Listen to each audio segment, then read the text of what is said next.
Hey, glory to Jesus Christ. Glory forever. Yeah, good to see you. It's great to be here with y'all. So tonight, we're going to talk about orthodoxy as the way to know things. And this is one of the aspects that really convinced me that this was the place to be. Oh, great. We've got Theodore and Enoch. All right. God bless you, Enoch. So, yeah, keep an eye on things. You know, questions are great if they're germane. So, yeah, so let me talk a little bit about this and let you know where I'm coming from when I talk about things. You know, the big word for this is epistemology. That's the word we use in academia. In Orthodoxy, we tend to just call it discernment, right? But how do we know? How do we know things? And it's really important, especially since so many people are learning theology on the internets. And, hey, some Deacon James. Great to see you. I hope you're not too covered up with snow up there in Western PA. Yeah, so we got a good group here, man. I wish we were face to face. I tell you what, having the three of y'all around a table would just be awesome.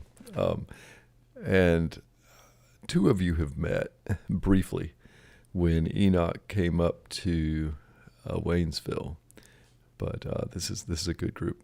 And for all of you who are going to join us later, there's our deacon. Speaking of Waynesville, yeah, great. So let me tell you where I'm coming from with this epistemology thing. Epistemology with discernment, right? It's a problem. We're not good at it, and I've come at it from at least three different ways in my life. And one of them is the academic way. As a political scientist, you know, they got me early. They got me before the theologians did. And so, you know, I mean, I'm trained as a social scientist. And some of you who are listening, you're like, yeah, we're just writing you off right now because, yeah, you're associated with academia. And so they do that analyst notebook thing we've talked about where, you know, if they can draw a line between you and something they don't like, it's like it's the contagion theory of ecclesiology and truth, right? So if you're associated with anybody that can be demeaned, you also are demeaned, right? So the trick is to make sure you don't have any links with anything that anyone could ever say bad about. But anyways, in academia, and especially in psychology and social psychology, and in the subfield one of the subfields I studied was political psychology. We study how manipulable we are. And I could say how manipulable people are.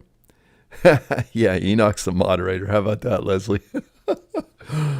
Yeah, well, you know, everything's upside down. You've got a knucklehead like me teaching the class. So, you know, having Enoch, he brings some respectability to us. So, that's a pretty robust finding within psychology, right? Is that we're not wired for discernment. We're not good at it. And the way that they put it, see, they're not grounded in anything eternal, right? All they can deal with in the social sciences is what can be measured. And so what they measure is how easy it is to manipulate people, to get them to believe in things that are not true. And, you know, we know that's a noetic effect of the fall, right? That's one of the things, how the world has affected our psychology. And even things that were built into our minds to affect our sanctification can now work against us because we live in a world that's, you know, full of sin and people who would try to lead us away from the truth. So, for example, one of the things we're going to talk about tonight is social conformity. So social conformity is where I naturally, instinctively match my expectations, my behaviors, my beliefs according to the way the people in my group do. And if I was raised in paradise, this would be awesome, right? Because, I'd naturally, I'd be surrounded by y'all. And I would just, look to see what you're doing, and I'd do the same thing, and we'd move from grace to grace, right? And then as I learned, other people would join the community, and then they would naturally emulate the behavior of those who were further along than them. Right, so you can see how that instinct might work for our sanctification in one context, but you can also see how logically it can work against us if we're living in a fallen world. And we're not necessarily surrounded by saints and angels, or just surrounded by saints and angels. We're also surrounded by, sinners trying to do well, some sinners who are trying to do poorly, and, demons who are trying to manipulate us away from the truth, and so on. So, problem, right? So that's one of the fields that I've studied, and I'm going to bring you some of the ideas from that tonight. And then the second place that I studied it was really kind of an application of that, right? So I was 20 years working as in military intelligence, most of that as an analyst, and a lot of that as a senior analyst, right? Training other analysts. And, I did it full time for a while after 9/11 for several years. And 9/11 was seen as one of those intelligence failures, right? Why didn't you, they asked us, they're like, we're spending these billions of dollars on this infrastructure. Why couldn't you see this happening? And then, so that was one kind of mistake. We didn't see something coming. And then later on, just a few years later, we signed up as if something had happened that didn't, right? So we had both type 1 and type 2 errors, or,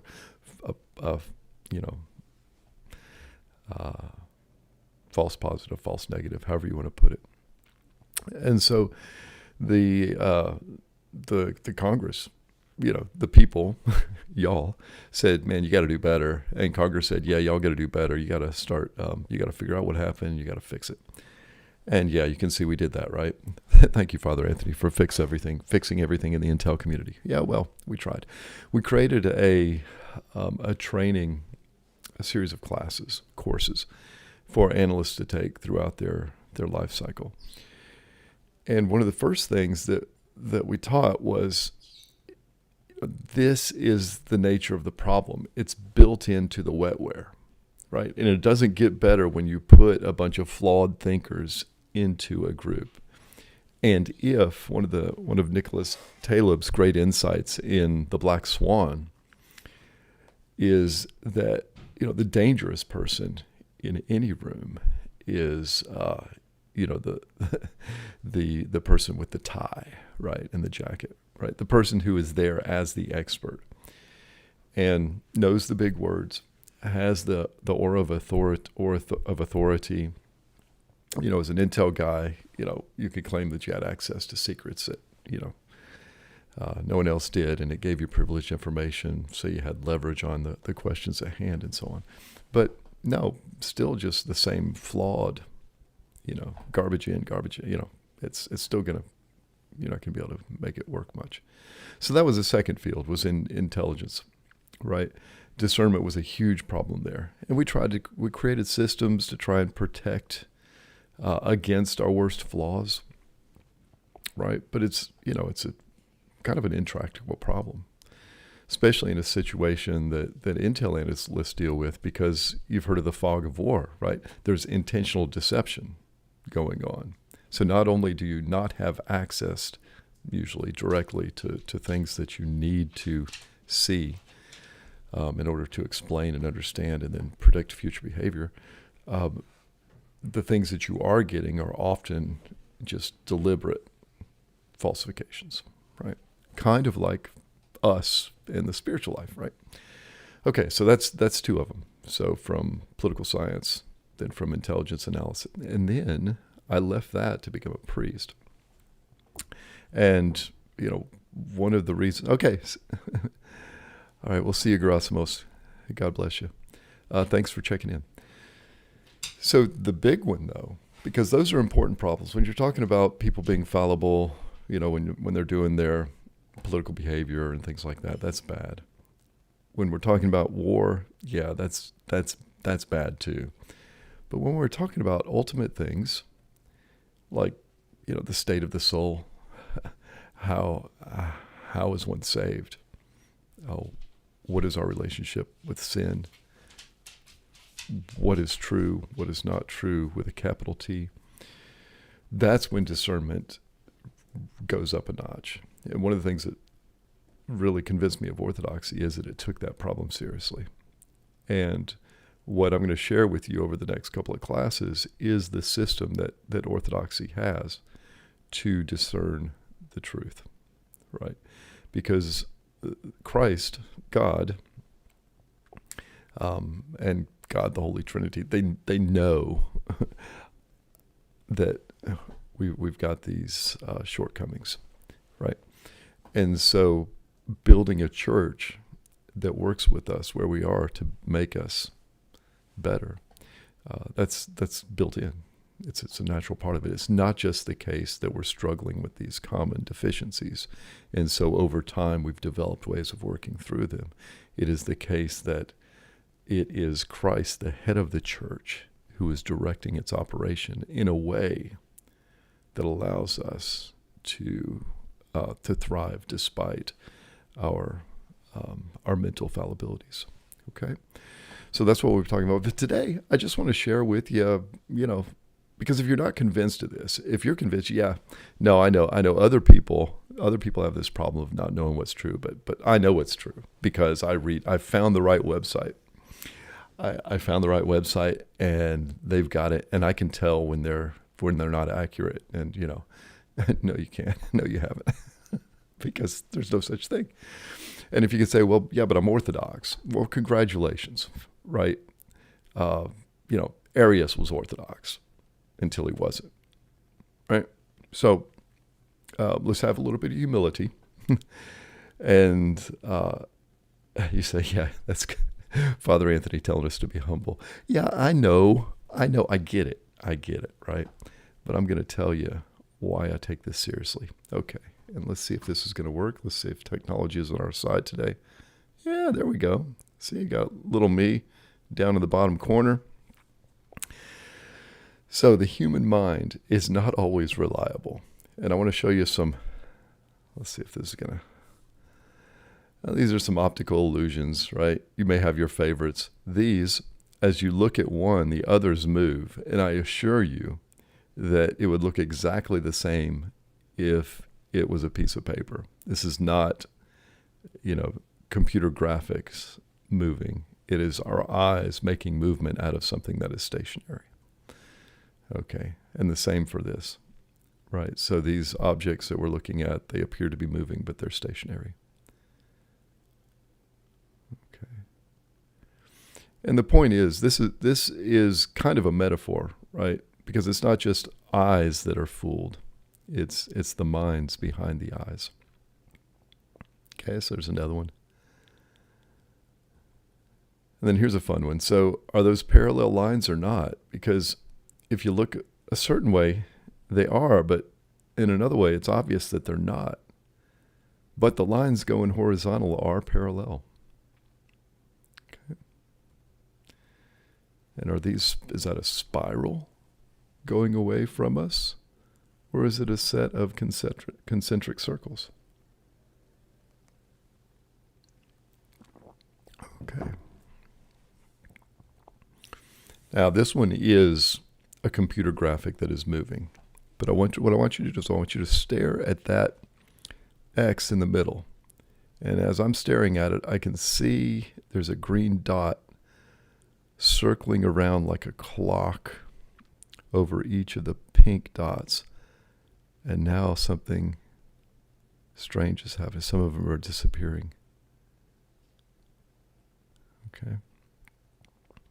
Now, the thing is, if you stare long enough, all of them will disappear. So not only is your perception of this thing changing over time because your mind is adapting to it in strange ways, but someone else who comes is going to be like, what are you looking at? And you're like, well, those dots just disappeared. And they're going to be like, no, dots are still there. I see them. And then they'll stare at it longer and they'll start to disappear for them too. So we can look at the same thing and see it differently.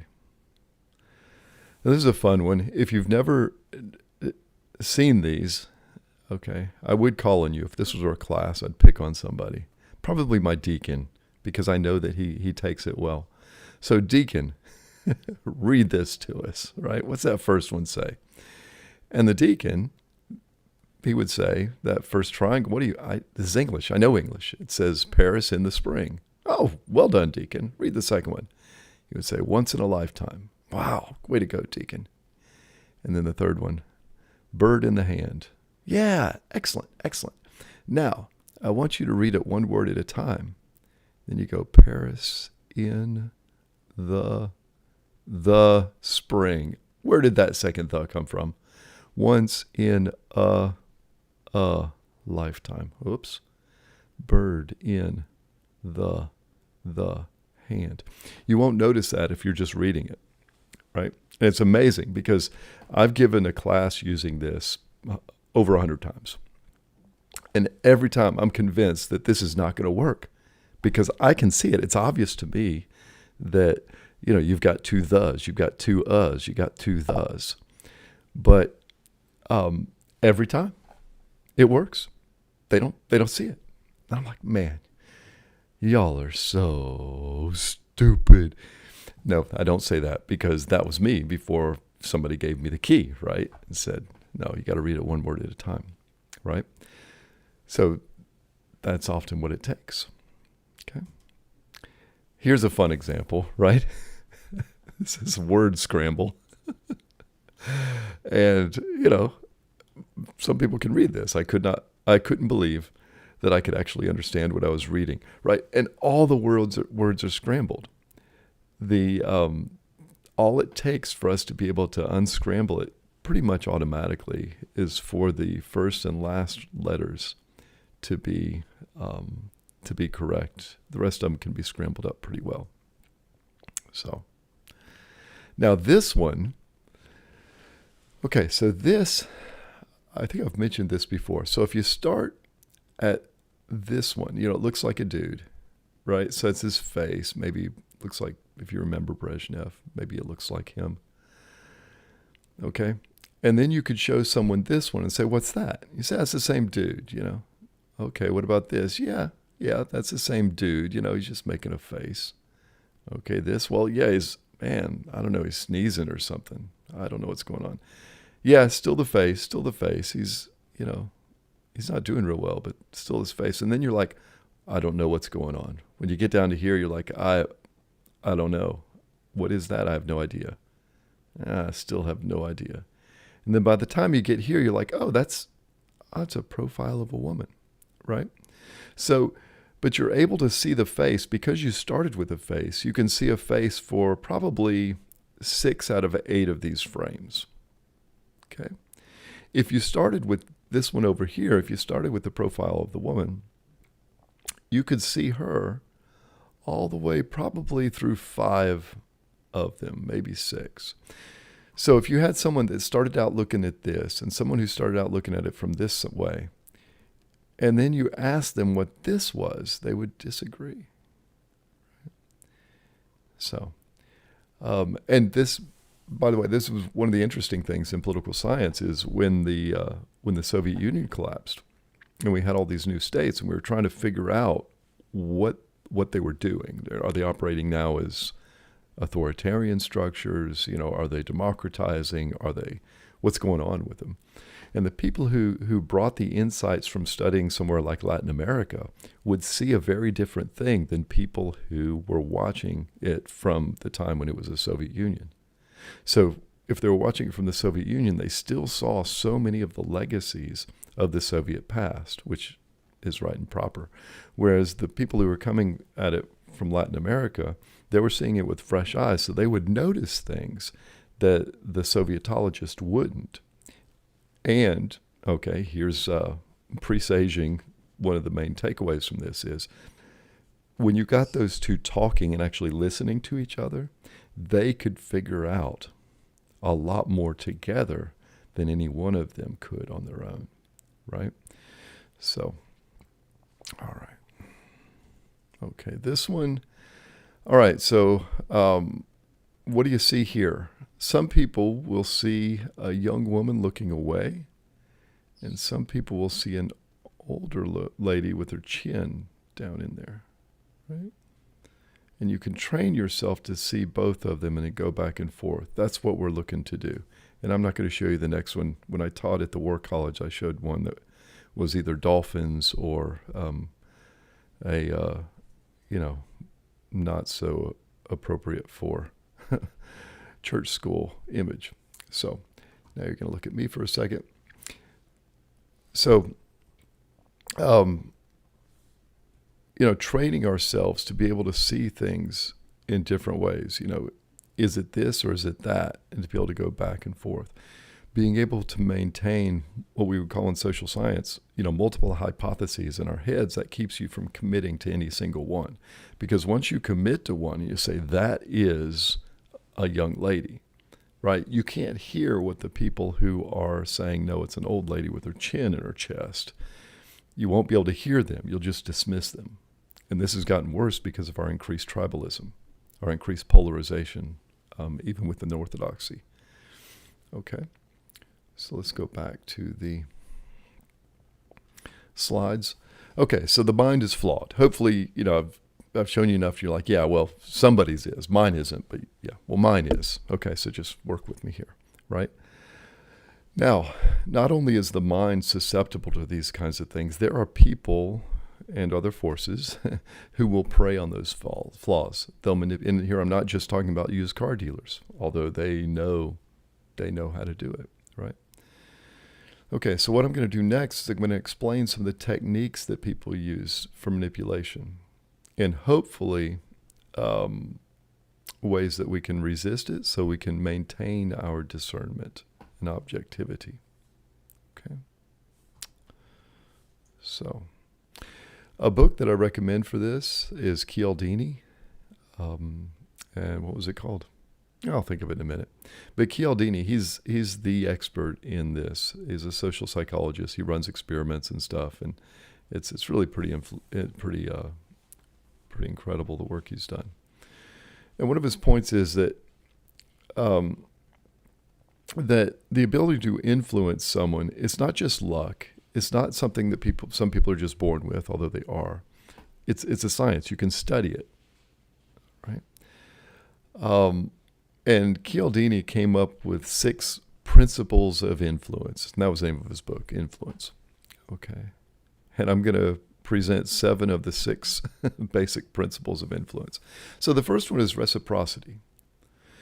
This is the deal that when you give someone something, remember, we're made for connection with each other. This is part of our, when it's used well and in a healthy way, this is us. It shows our capability to become one as God is one, right? This connection, this empathy that we share with each other. And so when one of us gives a gift, the other one is not just thankful, but also feels the urge to reciprocate, right? And so one of the groups that use this, I haven't seen them in a long time, but there used to be Hare Krishnas, like at the airport, and they'd be wearing their robes and stuff, and they would try to give you a little flower, right? And the reason for that is because when they give that to you or something to you, you feel a sense of, you want to reciprocate, whether it's indebtedness, however you want to describe it. And so you might listen to what they say, right? Okay. So if you want to manipulate someone, give them something, right? Give them something, right? And in a healthy society, this is natural, right? You offer forgiveness, you receive forgiveness, all of these things. It's one gift moving from grace to grace, right? So let's see here. So what's a defense? And another one that uses it, by the way, is timeshares, right? So they give you a timeshare, and then you're like, man, these people are so nice. Well, so in your mind, you have to play a game. You have to say, I have satisfied reciprocity by listening to them. It doesn't require anything else, right? But you have to be careful with this, right? And in a healthy society, reciprocity is built in. So don't automatically put your defenses up when someone gives you a gift, right? If it's within a healthy place, then it's just a natural give and take, right?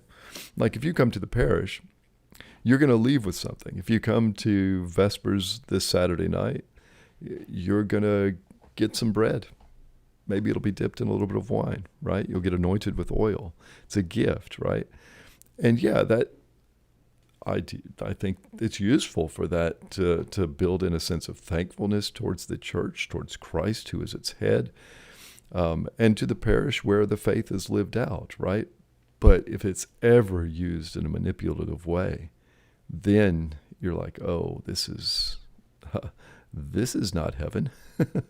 This is something else, right? So watch out. Okay, another one is social proof. And I talked about this earlier. It's how we look at those around us to find cues for what to do. And this is an instinct, right? So, and the book about this is Malcolm Gladwell's Blink, right? There are, let me think of some examples. So one of the examples is when someone's in distress on a city street, once a couple of people have just walked by that person, everyone will walk by that person, right? If it's on a road, and there's a car and there's someone, that's upset standing at the hood of it, right? And everyone's driving by, everyone will tend to continue to drive by, right? So these are examples where it's negative. They did an experiment where they took some pastors and they had them talk about, how important it was. They had a conversation about how important it was to do good in the community and so on. And everyone was agreed. I mean, they're all Christian pastors. And they said, okay, we're going to break for a second. We're going to reconvene in the hall right across the alley there. So, one by one, they went across the alley. And in the alley was someone in distress. But they had the people who were in on the experiment walk across. Somebody would walk across with each of the pastors, people who were pretending to be pastors, and they would be engaging them in conversation. So the example of that conspirator, who was part of the experiment, just walking by the person in distress, was enough to keep the pastor who was primed to help people who were in distress, because they just talked about it, to just walk by, right? And the neat thing about experiments is you can then try to do it and see if, do they stop when they're on their own? And yeah, they often do. They're able to show that this instinct for social proof, to follow what other people are doing, is strong in us. So, and it's important, by the way, as people who are called to do good in the world, that we step outside of that we don't define our virtue, the operation of virtue based on what other people are doing, but on what the requirement of the moment is. So you can redefine yourself as someone, I am the person who stops and helps someone on the side of the road. I am the person who, and that way you're on guard against this, right? You're looking for opportunities. And then you can be the one that tips the balance, because once you stop, other people are going to want to stop, right? And so the world becomes a better place. That's the way social proof is supposed to work. Okay? All right. So social proof. How about the impulse for consistency? This is, I was listening to an interview. Of course, I forget who it was. Oh, yeah, it was with, Andrew Sullivan was talking about the collapse of democracy, right? Interesting fellow. Anyways, his point about one of the reasons why we were having a hard time with democracy nowadays is because this impulse for consistency was mixing with social media. So the idea of this commitment and impulse for consistency is that once you say something, like commit to a deal, then you don't want to back out of it. Because while we are not in our fallenness wired for truth, we are wired for social acceptance. And being consistent is a good and reliable is important for our standing in society, right? So once someone commits to something, most people will try to follow through, right? Especially if they put their name to it, if they sign something, or if they verbally commit, if they shake a hand, something like that. For most people, most of the time, that is going to create a certain psychology towards that action or concept, right? Yeah.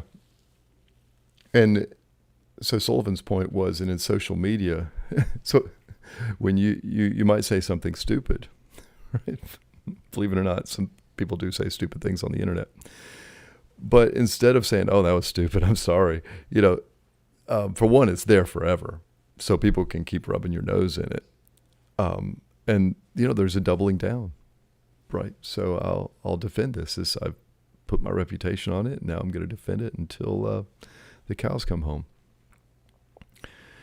So when people are looking to manipulate you, they will try to get you to commit to something early, perhaps before you know the details and so on. That's why I always encourage people who are checking out Orthodoxy to take their time, right? Make sure it's right. Don't just kick the tires, right? Stick with us a while. But then, once you commit to being a catechumen, you let people know this is a serious step, right? Okay. One of the experiments that they did with this was they would bring people into a room, and they would have them. They'd ask them a question.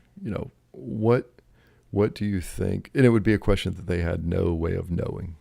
They had no expertise on it or anything. Like, what's the average snowfall in Shanghai, right? And they would give an answer, right? And then the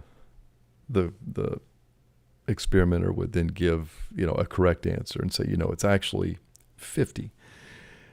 And if they had just thought the answer, if they hadn't been required to say it out loud, they'd just be like, oh, that's interesting. Yeah, right.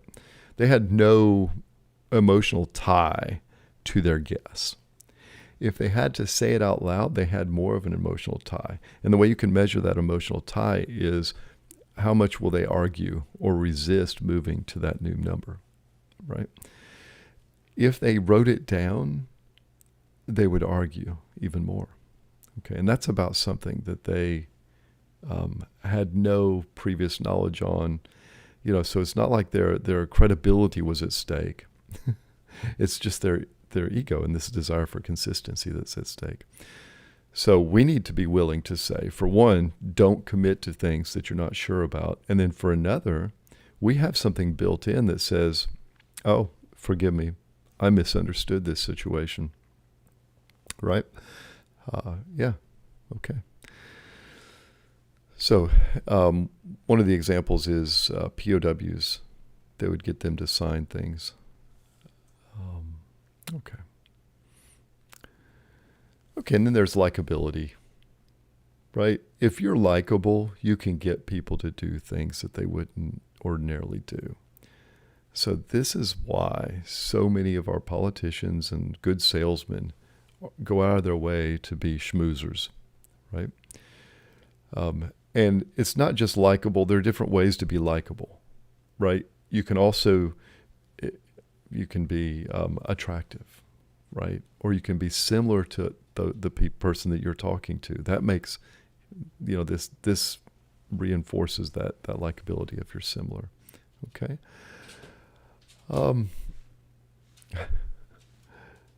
Yeah. So be careful with that. This is huge. And the way that we're studying this most now is with what we're calling like the tribal instinct.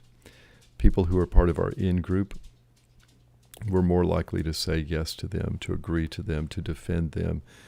Whereas if someone's part of the out-group, you wouldn't do anything for them, right? Quite the opposite. So recognize that is an issue. Okay. Trust of and deference to authority. This is another one. So you can see, I haven't been connecting the dots with religion and orthodoxy and heresy and things like that, but they're all there, right? And trust of and deference to authority. This is another one of those built-in instincts that people will use. And people's deference to authority varies, right? Conservatives tends to be more deferential to authority than liberals, but everyone has it, okay? And you've heard of the Milgram study, probably, and that's the one where they had people come in and they said that they were testing the effect of pain on learning, and they had the subjects administer shocks to the person in the booth when they got a wrong answer. And they would keep administering shocks even though they were obviously causing a lot of distress to the subject. And they would keep doing it, the argument is, because the person running the experiment had a lab coat on and said, no, it's okay, go ahead, right? And they weren't really administering shocks. The person in the booth was a conspirator, right, acting like it. And there are problems with this experiment, right? Many problems. It wouldn't be allowed today with or without real shocks. But, we tend to, it is automatic. And this is a huge problem we're very susceptible to this in the Orthodox Church because so much of our ritual actions are designed to reinforce this. Think about how we behave around priests and bishops, right? You can trust anything that I say as long as it's part of the divine liturgy. If the word's been written out for me, you can relax, right? But when I move out like this class, don't put your filters all the way down. I'm fallible and I'm dangerous because I'm wearing a black robe and I'm vested in the authority of the priest. Now, I love you. You're part of my parishes. I care about you, but recognize that you will trust things that people with black robes and crosses say. That's enough. Okay. So, and that's, again, when things are going well, that's awesome. There we go. But when things aren't, that's why things go sideways. So you had someone like Arius, who was a priest and was able to use his mastery of words, his priestly authority, to convince people that bad was good and lies were true. This one is not as applicable to orthodoxy, but scarcity. If you want to sell somebody something, convince them that you're almost out of them, right? We're about to sell Girl Scout cookies. Well, say hey right back to your dad, Enoch. I hope he's doing well. So with scarcity, we're going to say, yeah, we're almost out of Thin Mints. Guaranteed everyone's going to want to buy Thin Mints, right? And not just because they're the best kind of Girl Scout cookie, but because we run out quickly, right? So scarcity. And this is why commercials often say that, right? That's why the furniture store down the street has been going out of business for the last 10 years, right? Because if there's a sense of scarcity, yeah, there are lots of examples, but just trust me. So here's the seventh one, the seventh of six. So this is there's a fixing effect of the first number that's given. What do I mean by that? Okay, if somebody said, would you like to buy a $1,500 stereo system? You might be like, well, tell me about it. And I tell you the features, and you're like, no, that's worth about $500. No, thank you. But if I have just convinced you to buy a $25,000 car, and I say, do you want the premium sound system? It's only $1,500 more. Oh, yeah, throw it in. Right? Because you're already in. The Cub Scouts do this, and I've been part of this, right? The Cub Scout selling phenomenon is different than Girl Scouts. Girl Scouts are selling you cookies that are awesome. The Cub Scouts sell popcorn that's popcorn. And they sell popcorn. It's like $10 or $15 per can. You're like, man, really? And then you say, yeah, or here, you can just donate $5 to help send us to the Jamboree.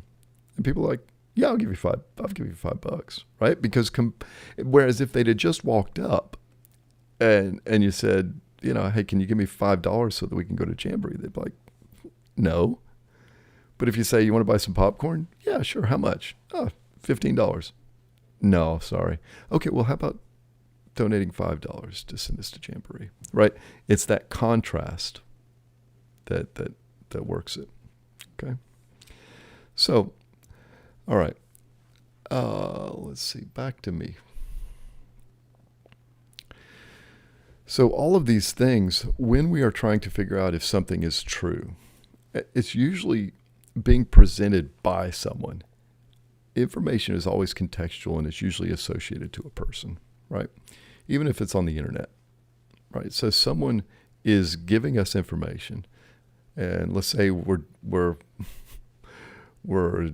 enrolled in online Orthodoxy, advanced studies, right? So we're at somebody's YouTube channel like this one, and you've got somebody with a beard and a cassock and a cross surrounded by icons giving a talk, and you're like, can I believe this person? Instinctively, we're going to be like, yeah, man, he's incredibly good looking and likable. Yeah, I mean, listen to that voice. Look at that beard. Look at that haircut. Of course I'm going to listen to him. Everything he says is true. Plus, he's wearing a black cassock and wearing a cross. Of course I'm going to listen to him. He's got the word Father in his name. He must know what he's talking about. And then I tell you that I'm going to barbecue hot dogs in the backyard in the very next sentence. And you realize, oops, I'm on the wrong YouTube channel. My point is that we are subject to manipulation all the time, even when we're doing theology, perhaps especially when we're doing theology. That's why I'm doing these classes, by the way, because this is intended for the parishioners at Holy Resurrection and Christ the Savior, so that you have a place to go. Now, the quality of presentation is not as high as you'll get in other places, but the knucklehead who's doing it. You know what areas that I'm proficient, and the things that I say you can kind of relax into, and the things that I say you're going to like, yeah, that's kind of his opinion, right? You don't have the background information when you're on the internet. You have whatever it is they're presenting to you, right? And especially if it's like a money-making model, or if they're driven by likes or something, you have to recognize that skews things a little bit, right? The presentation is affected by the media, okay? I'm not poo-pooing anybody out there. That's just the way it is. It's better to learn from people that you are in a relationship with. So if you're visiting this and you're not from those two parishes, of course you're welcome, right? But your priest really is the person to talk to about these things. Or if you have a theologian in your parish who isn't a priest, that person too, right? Because theology is not an abstract study. It's something that we do as a community. It's what we believe in concert with one another, right?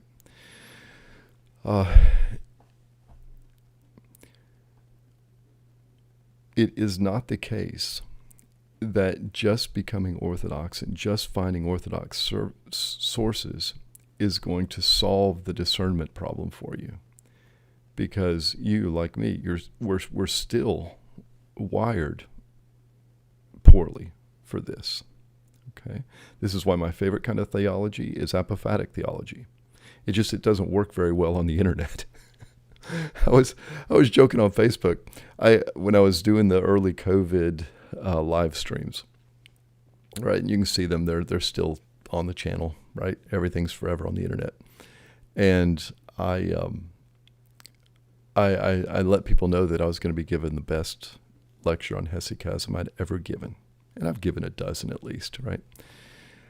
And then all I did is I had the microphone on and the camera on, just pointing towards the lake in the backyard, so you could hear the chickens and you could hear the birds singing and the wind in the trees for an hour, right?